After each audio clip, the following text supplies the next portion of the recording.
I know I have something that can help somebody. I will have to package it so that they'll want to then take me up on this offer. So the offer is important and it can make it easier to get people across the finish line. But at the end of the day, understanding truly who your customer is, that's going to be the most important.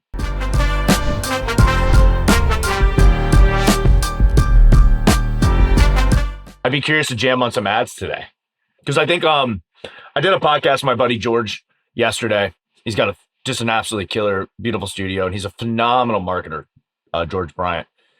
And he's worked with. I think I might have connected you because he's amazing with customer experience stuff. Like that's what he's really like his fortes. So we jammed yesterday, but that was just one of the things that you and I have grown our businesses through paid traffic. Like we're able to acquire clients at scale. I spend $1, I'm going to get X back kind of thing. And not a lot. And like, he does a phenomenal job. Like he's not so much as a paid marketer. He's a phenomenal marketer. But I was reading something. So that was just like thinking about it. Then I was like looking at the performance of the last month's ads. And I was going over ad stuff with, dude, I had this, I think I've told you about him. This kid, it was over last night. I met him in the gym out here, fucking stud, 19 years old. He has a D2C company. They just did 380 last month, 40% margin because it's high ticket. And the coolest thing, and I met him like shortly after I moved out here, and he owned an agency at the time. And we jammed because we were like just jamming. I think we had a whoop on, both of us. Started talking about that. Started talking about agency world, all that stuff. And gave him some like sales advice, and he like doubled his business. And then he had some like background in D2C, but 19 years old, 100K shy of a liquid millionaire. And he would have been a liquid millionaire at 19, but he bought a TRX in cash like a couple of months ago. So it was like really cool to kind of see his progress, but he does really good with, he doesn't use like social based advertising. And we were talking about some CRO stuff and we're going over some marketing stuff last night, especially with like ads for more like, just other platforms. And then I was thinking about the conversation with George. Then I was taking a look at the performance and, how we really truly acquire clients in all the businesses. Whereas other people have do a phenomenal job with organic, but it's not what works organically does not necessarily translate over to paid. And I think that's something that you and I have done a very good job of. So I thought it'd be cool if we kind of just talk about some of the top things that when it comes to getting ads to work. What works organically doesn't translate over to paid. I had a call with a guy yesterday. Funny, you brought this up and we didn't talk about this before. Guy does like mortgages and for investment properties or whatever. Funny you bring that up because he asked me, what did he ask me? I see your content online. It was like me and the coaches benching because Jimmy said that I couldn't bench 225 2 times. I don't know who he thought I was. Did you do it? I don't even. I mean, you're in great shape, so. I put it up 8 times. There you go. And I don't lift heavy anymore, but just let him know like dad strength is real. So I was like, it was like weird because he saw that and he was like, hey, how can I get like content like that up? And I was like, well, what do you want? He goes, well, I want content. And I was like, well, what do you mean? Why do you want content? And I did like what we do with sales. He was like, I want people to see it. I'm like, well, why do you want people to see it? And he was getting into it a little bit. And I was like, bear with me. Do you know him, by the way, personally? Yeah, I do. Okay. And like we dug deep, and he's like, well, I want to get more loans. I'm like, there you go. So like, you have to understand like the end result, what you're trying to do when you do content. I'm like, that video wasn't good. Like that was just us jerking off, joking around so the members can laugh. Like if you think like putting up random content like that's going to work, like you have to be very calculated and precise with your organic content and consistent. I was like, but if you want clients, dude, why not just run fucking paid traffic? Mm-hmm. Like, why not just run ads? I don't know why just run ads. It's like really confusing. because it's confusing as shit for them. And for them, I just Yeah, mean like most people. people don't know what they want, but it's very different organic. And I'm like, dude, you can run organic content for 5 years and have 500 views, and all of a sudden it finally works out. Like, and if you have a business making money, like, you're just going to say screw that. So if your end result is you want clients, like, I would throw in some paid marketing, and he doesn't do it. I'm like, why? I don't know why. Like, why don't you just do some paid marketing? It makes no sense to me.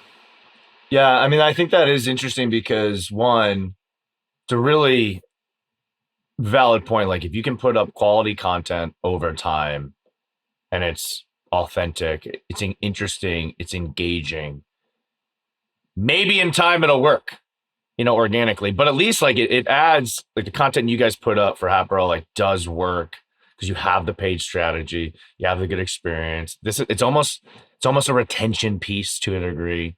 It pre-sells a little bit when somebody sees the ads, they see their friend go in there, they see, oh wow, these are real people that have fun. Like, all right, now I want to kind of like do some business with them. But the thing with paid traffic is it takes complete strangers and turns them into customers within 24 hours. And it's difficult for people to understand that because most people, I mean, at the end of the day, most people just, even in actual, like, we're direct response marketers. Like, there's direct response marketing, there's brand marketing. They do different things. They have different elements, they're different times in the game. But most people, man, when they do an ads, they just piss away money. And that's what so it's like it, and it's also it is changing a lot on the back end. So like the tech setup of stuff, but then actually putting stuff out there that's gonna turn these eyeballs into buyers can be daunting for a lot of people. But they also maybe will test with $200 and be like, oh, doesn't work, never mind. Yeah, I will sometimes cut an ad off after $200 too. So don't feel bad. Well, do you continue to spend? Yeah, yeah. But I cut off So ads too early. But yeah, people there's other don't. on ad metrics, but you also spend thousands and thousands a day. You combine all of Yeah, the people you run traffic with, you run millions a month. right. Yeah, dude. I think ads are important. I think every business should start with paid advertising. I think it's the easier way. I think the lifeblood of a business is cash. And I think it's an easy way to generate revenue and build your business quickly. And I think organic should be done like simultaneously, but without an expectation on an ROI for a long time. And there's stuff that you can't quantify with organic, but organic's like a really, really long run, right? Like, it's like seldom do people blow up overnight. So, but you have to structure organic correctly too. Like, it has to be a good hook, right, in your videos. And if whoever your editor is chopping them up, like, they have to get people's attention really quickly. You got to give them some punchy, great content. At the end, you have to have some kind of call to action. Hey, I'm Angelo. I help people blank, blank, blank, blank. If you want to learn more, click the link below and subscribe. Yeah, I mean that's especially if you're just doing video. I think organic long term is super important because but it's you're gonna get great customers, you're gonna get really good fans, and it's not just about putting out content that's gonna get subscribers or whatever. It's like it's content that provides good value or good insight or creates a uniqueness about you that separates you from everybody else. But generally, the people that have been following that content, like they're pre-sold, they're bought into you. That's the nice thing about it. But that's also why different organic pieces will hit, but it won't translate over to paid traffic because you already have a relationship. You have that like relationship, even if it's they're just watching and just reading your content or something like that. So I do think it's extremely important. But I agree with you. I think that any business, the foundation is your ability to acquire customers. And the best way to acquire customers is if I can put a dollar somewhere and get at least a dollar back. If I have great MMR, like I can even, or MRR, I can even like lose money. Like the best companies can lose money. We've never really had to deal with that in our industries because we can acquire customers profitably, which makes it even nicer because then you could just fund future growth. Um, the cool thing I think with paid traffic though is you also understand the positioning and the messaging that's working, what is actually resonating. And old school direct response style marketing You'd have to put it in a newspaper. You'd have to send a letter out. You'd have to wait a couple months. Then you could take a look at the results. You could find out in a couple days to a week if something's actually working. And then you can start iterating and making those changes really quickly with the way paid media is now. So you can quickly get to like, oh, I started here. This messaging wasn't quite great. This hook wasn't the one. Boom. I found the right hook. I got the messaging dialed in.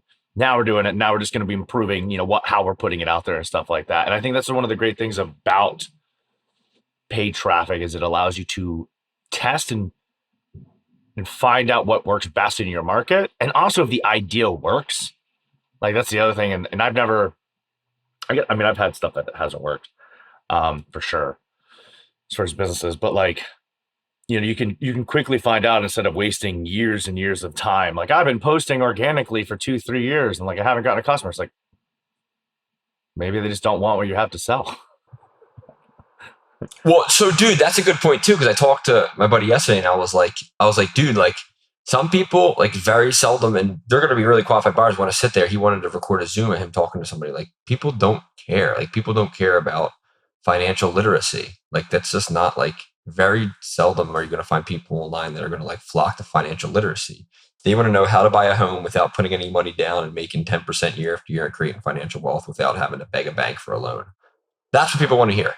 Right. So I was like, when you're creating your content, like, yeah, have the conversations on Zoom and send them to an editor, and they need to chop up those parts. You need to make sure that those parts are punchy. Like nobody wants to, like, you can't put a 2-hour boring Zoom online and expect that that's going to grow your business, because I probably won't. There's so much good content out there. You can go to YouTube Shorts, dude, and literally just pick out, like, just rapid fire and pick out a ton of great content that you can spend 15 seconds on and learn a lot. So to ask for a buy-in of like in an hour and a half to 2 hours on a Zoom, with a bunch of sifting through minutia to get some gold, people don't want to do that. If they do, they're going to be qualified as hell, but they're probably going to come in through the low barrier stuff and then go there after. Yeah, I guess I could potentially challenge you on that just because of paid traffic. If you look at like, I think they're different. Again, paid traffic with a VSL that's 45 to 60 to 75 minutes. Some of the best D2C companies are built off of that. But it's, again, right. But are you putting it's not crowd content, a VSL that's correct? It still hooks you in. Click this and watch this, and it's got to hook in. But I think that content's good and have it up there, but you have to chop it and break it down with little like immediate wins for people. We do know a little bit about organic. We know way more about paid. So I don't know. Let's jam about paid. We both agree like organic's good. It's awesome to have, especially top of funnel, and think about what's on their mind, even with a broad stroke to get people in. Admittedly, I definitely need to get back to doing more organic shit. I do it okay on IG, but I have dropped the ball there. But that's also because paid traffic works so well. So I'd be curious, because I kind of have my top 3 things that when I create ads that I focus on. But I think we should talk about, we agree, like paid traffic is the better way to scale, especially to understand it and the foundation. You wrap some good organic around it, and then it's like untouchable. So let's jam on paid, bro. Let's talk about some paid shit. So what's the most influential either book or course or like bit of knowledge that you've gotten from whatever mentor or whatever that's helped you with paid advertising?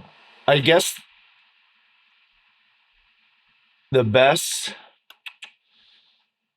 with paid advertising was Dan Kennedy's The Ultimate Sales Letter, because that was the first thing that truly taught me about direct response marketing. And then I was able to write copy that sold. I could literally push it up essentially on Craigslist, and I was able to get buyers. So then I went through a bunch of Dan Kennedy stuff, then some Frank Kern stuff. Frank Kern probably initially, it was like Frank Kern and Sam Bakhtiar who originally taught me paid ads. It was those two. So I did Kennedy, some Dan Kennedy courses.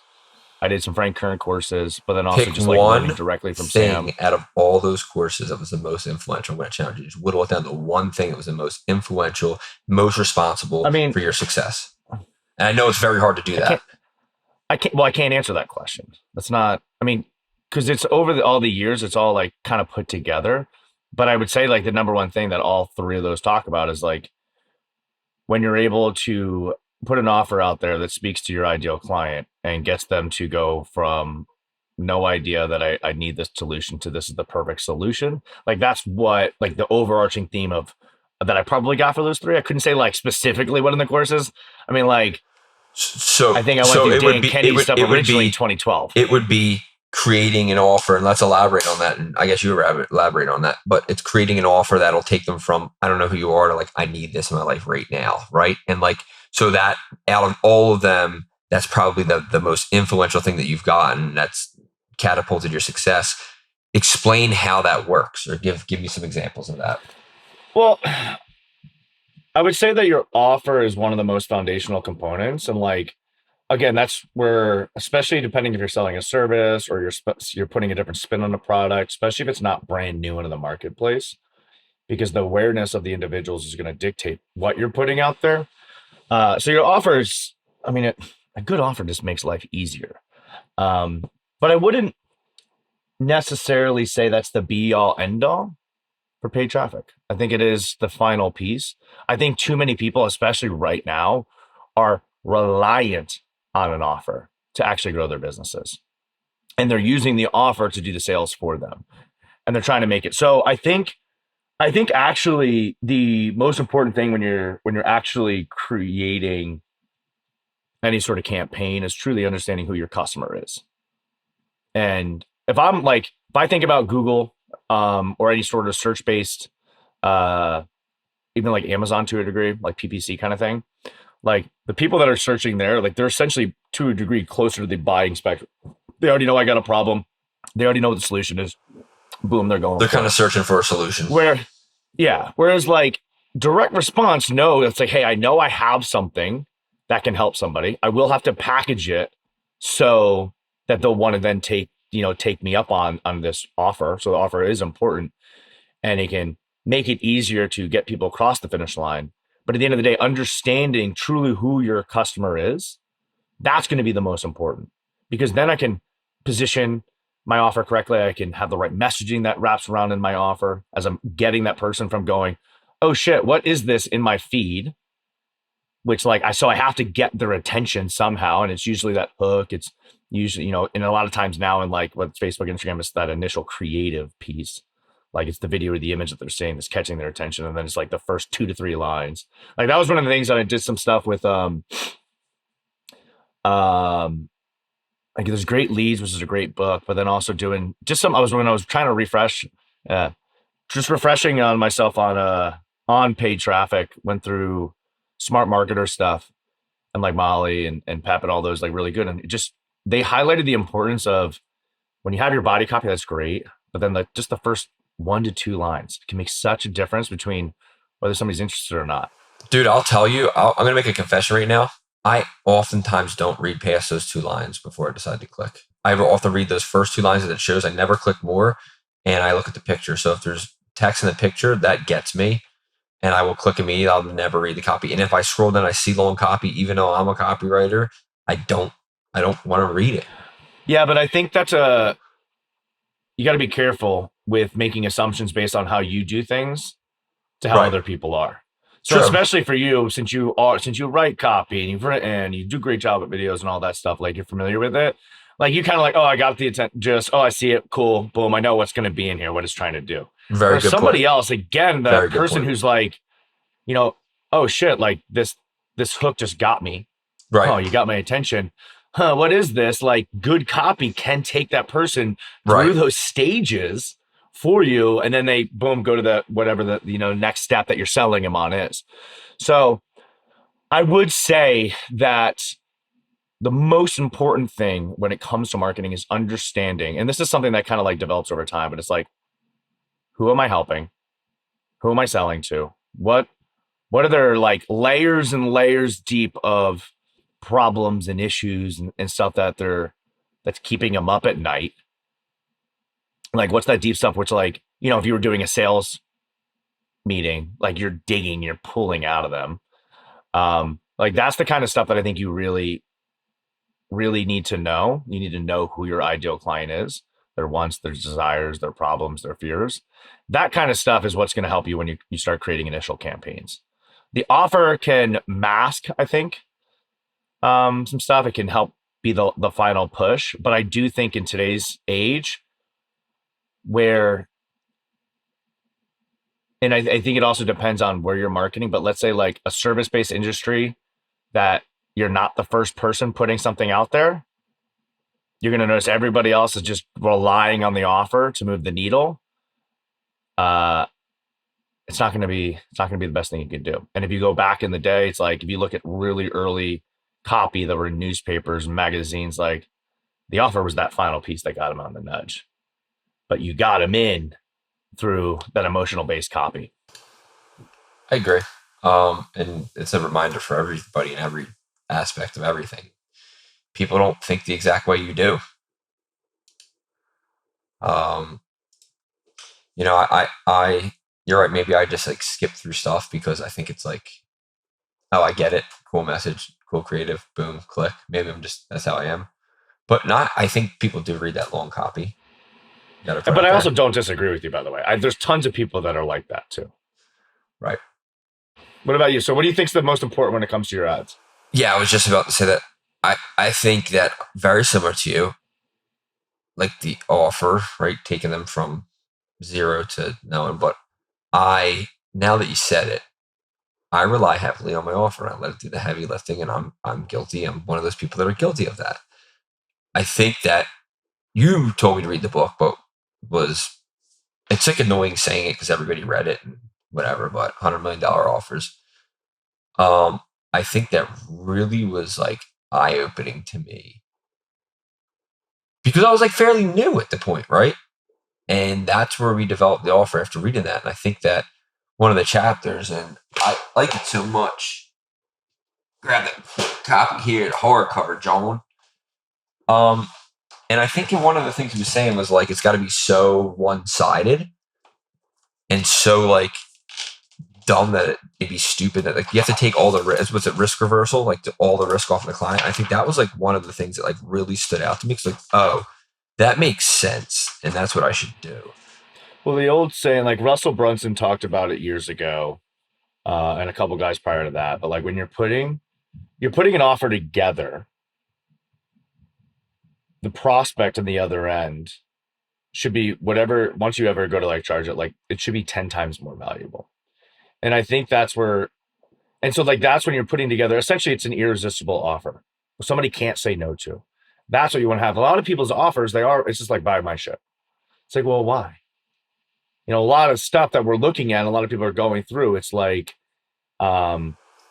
The guarantees. I'm holding up the page if you're listening and you're not seeing this on YouTube, but it's the guarantees. That's what I got from it. Right? If you don't achieve blank in blank time, we will blank. That was just such like an easy formula to copy. I was like, oh, like that's really easy. And I like thought of like an attorney, like these people have been burned 1 billion times by everything, blah, blah, blah. And like, and I was like, oh my God, well, Legion, like you did the same thing with Legion. And I'm like, somebody has to be crazy not to take that offer up. Yeah. And that was like when the stuff used to teach a while ago. And it's still like the framework that I have for when I create an offer.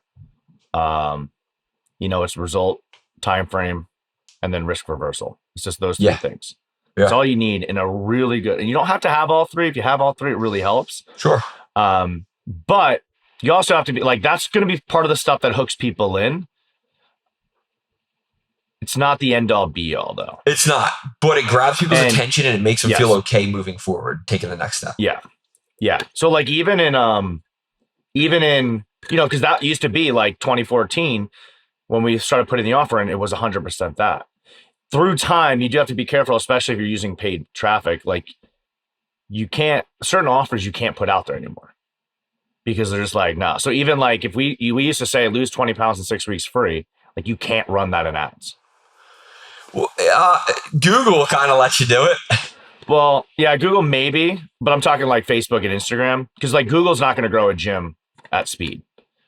You know, you're not going to be able to get enough buyers through Google search. They're going to be great buyers, especially if you're a business that's already maybe a gym that's already at scale.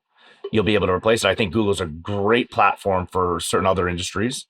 But for a gym, you know, especially when you need 100 to a couple hundred members, if you rely on Google, you're going to have people going to search, and also you're going to have that like halo effect to a degree when you're running social based ads, because then people are going to go search for you as well. But frankly, Right. like most people, you really want to scale a gym fast. It's running traffic on Instagram. It's running traffic on Facebook, because you're getting these people that we know, especially if you're doing weight loss, that 99% of your community needs your help. And it is your messaging, your offer, all that, but is going to get them over the edge. Right. So I would say though, like the offer's good. If I'm talking specifically about ads though, like how do I get ads to work? You know, I think that it's three real big components. It's the creative, it's the copy, and it's the offer. Right. Like all three of those. Because you can have a great offer, but if you can't get somebody's attention while they're mindlessly Agree, scrolling or 100%. taking a shit, then Agree. like, so you got to get their attention, which is usually the creative. Like the the chick image screaming and the scale running the scale, right? Like, oh shoot, what are they screaming about? You run into the scale and then you're paying attention, right? Yep. Even if it's just an image that stops, like an image that's not what they're used to seeing, like that's going to be key. Right. Then once you get their attention, then it's like that copy, whether it's long copy, short copy, it's getting their attention. You could lead with your, you could lead with your offer. Right. You could lead with a different hook or something like that, but then you have it, and like, and it's just, again, good copy. It's going to be the final step. And then usually if there is an offer in it, the offer is going to push them over the edge. It's like, hey, learn how to do this in this time frame, or, here's this outcome you're going to get, or solve this problem. Like those are all kind of like, to a degree. Right. So, but I think those are probably like the three, if I'm running traffic, because that's where like most people are like, oh, my ads aren't working. It's like, okay, well, not only is the offer not any good, but the ads aren't any good. Yeah. I just think it's like, I agree. You got to stop their attention. You got to pull them in. But I think like the offer, like when you say does the heavy lifting, back in the book when you were saying like I'll do X in blank time or will blank, I think that has to be so one-sided. And I think in the book he said it's almost got to scare you to put that guarantee there. Right? Like that's when I started developing this offer that kind of blew the company up, because everybody's been burned and everybody was like didn't feel like doing it. I was like, dude, let's just put ourselves on the line. And if we don't do it, we don't deserve the business and we should lose money. And like putting that guarantee, and it's just like, it's scary for you as a business owner, but if you're not able to deliver on your guarantee, you shouldn't be in business. Now, I think there's so many people that are overusing this guarantee stuff now, and it's losing its luster. Because everybody's got a guarantee, but nobody sticks by. It's not legitimate. Like these companies all stood by their guarantees and they're all legitimate. A lot of them will be out of business because they can't perform. So there's a lot on the back end that you got to perform with. But so I mean, it goes to like we used to, especially in the gyms, like we've done that since 2014. Is we always had these outlandish offers that we could back up. I mean, we were probably the only gym to ever give a double your money back guarantee with guaranteed results. Like, and also like, no stipulations. Yeah. As long as you're like, you come in without that. So we definitely like, we always have that. Yeah, the step is, let's be fully transparent. You have to actually come to the program and work out and eat the right way. Yeah, so you have to participate. Well, no. So that's actually a different. So that. Oh, shit. So, I mean, because we've done the amount of offers that I've run in the gyms is probably upwards of 30 by now, if not more. Yeah, true. So like we had our flagship one, which was, there was like conditional, like, hey, you got to do these 3 to 5 different things or whatever, depending on. But it's very basic. It's not crazy. It's just you got to come in, work out this many times, and eat this way, and that's it. It's like, and like check in. But like even the other one was just like, listen, it was a 30-day thing. You just got to work out 3 times or come in 3 times or I'm sorry, like 12 times over the time period. Or actually, no, it was just complete the 30 days. I don't even think at this time we even had a stipulation in there. Like you just got to complete the 30 days. And, so like that was it. It was very one-sided to them. Whereas like, listen, like, frankly, we're that confident in what we're delivering that you're going to fucking love it. And, but I do think that, we've done a variety of different offers over the years where it's like I would have franchisees, I would have employees before even franchising that are like, but what are these refunds? It's like, well, if they ask for refunds, then we're just doing a shitty job. But this is what's going to nudge them over, and we always looked. Like we would look at the refund rate on, especially because if we ran, the low barrier offers usually had even crazier guarantees. Because I just don't think low barrier offers are as great to get people over. So you make the guarantee even crazier and it would really help. And it would scare a lot of people. And you're like, oh shit. But I do think now, like what you said, is so many people have become reliant on the guarantee that like one, the people are just like, okay, here's another fucking guarantee. And you also, now you look the same as everybody else. So that increases the likelihood of that, once you get them in and the pitch and all that stuff is super good, it just makes you seem like everybody else. And what has happened a lot, like I think a lot of times, like SaaS businesses have to overcome is if you have somebody that constantly goes through and they're going through your cycle and stuff like that, and they're trying to figure this out, and then they end up just trying to figure out, hey, the offer used to be to get people over, and then you could wow them with all sorts of stuff, and you make this package and it seems insane. But now it's like gets to the point where if you sound like everybody else, it's just like, well, this person's cheaper. This person's cheaper. Yeah. Now you're Yeah, overcoming you the battle commoditize because yourself. you commoditize yourself. So It's almost like what Taylor said. He was like kind of talking about like go the opposite direction, which I agree. Like kind of like throw stones at the people that are doing guarantees. Like I'm not going to guarantee you ish. I'm going to guarantee you're going to go to business if you don't work with us, or if you keep going down the path that you're going. That's what I can guarantee you. yeah, I actually like prior to Taylor bringing that up, we put that on that's even in our funnel. Oh, nice. So yeah. What do you say? I'm going to guarantee you're going to go to business if you don't work with us, or? Yeah, I was like, and I guarantee that if you continue doing what you're doing, you're going to get the same or worse results that you're getting right now, or something like that. Right. You know, and it's like that's. And I was reading predictable revenue, so now it's like kind of deviating from sales, but I thought this was really good. And what's it called? Predictable revenue. Yeah, it's by like the guys behind Salesforce. So what I'm going to do, I think this would be good to end on, because I think this should blend into your marketing. This should blend into your sales. Issues with salespeople. Number 4 was selling selfishly rather than solving. Are your reps just pushing deals and selling, or are they proving to clients they can help solve problems? Do your reps disqualify? Yeah. You know, reps that just sell, don't disqualify enough. Can reps, as described in the prior section on selling to success, create a clear vision that empowers and pulls clients into really wanting what you have to offer? And then number 7 was not caring about them. Do you really want to help them improve their business, or you just sell them stuff? Great salespeople focus on making their prospects successful. You know, and that's really something that we've been putting out in our marketing. We do on our calls is we're like, listen, like, we're not gonna make these outlandish guarantees, because at the end of the day, the only person that is responsible for their future is yourself. We can give you the shortcuts. We can help you. There's done for you components, there's all this stuff. But at the end of the day, like, you know, if I'm looking, because like as Taylor always says, like bad clients, bad team. The only person that's going to save yourself is yourself. Like, you know, I can give you shortcuts. I can give you the best fucking playbook to a stupid profitable gym. You know, same thing as you can do for your clients. Like you can feed them and give them the systems behind it, as many cases as it could possibly handle. At the end of the day, though, like you have to believe in it. You have to then go put the work in. Depending on where you are, like in the spectrum of the game, like your skill development is going to have to catch up. Because at the end of the day, you know, we kind of talked about it, it's like, if shit hit the fan, I have the skills to go create whatever I want. And that's where a lot of people are missing in business. It's like you're part of this is just developing skills and creating mastery for yourself, but you're the one who has to go implement. You have to work with your team. You got to make sure you truly understand what's going in, and nobody can change your situation but yourself. People can give you shortcuts. People can give you tricks. They can give you hacks. They can give you the right strategy. That's what we can do. But, you know, I can't do it. I can't do it for you. We can do your marketing for you, but we can create a lot of the playbooks for you. But yeah. It's almost like there's no real way to make an actual guarantee to somebody, because there's one variable, and it's the person, and you cannot control another human being. You can't fool. You could give them every single thing they need to do, but if they don't do it, it's like the old saying, if you can lead a horse to water. So I like the way you put that, and I'm going to rewatch this and write that down and also use that, because it's very true. Very true.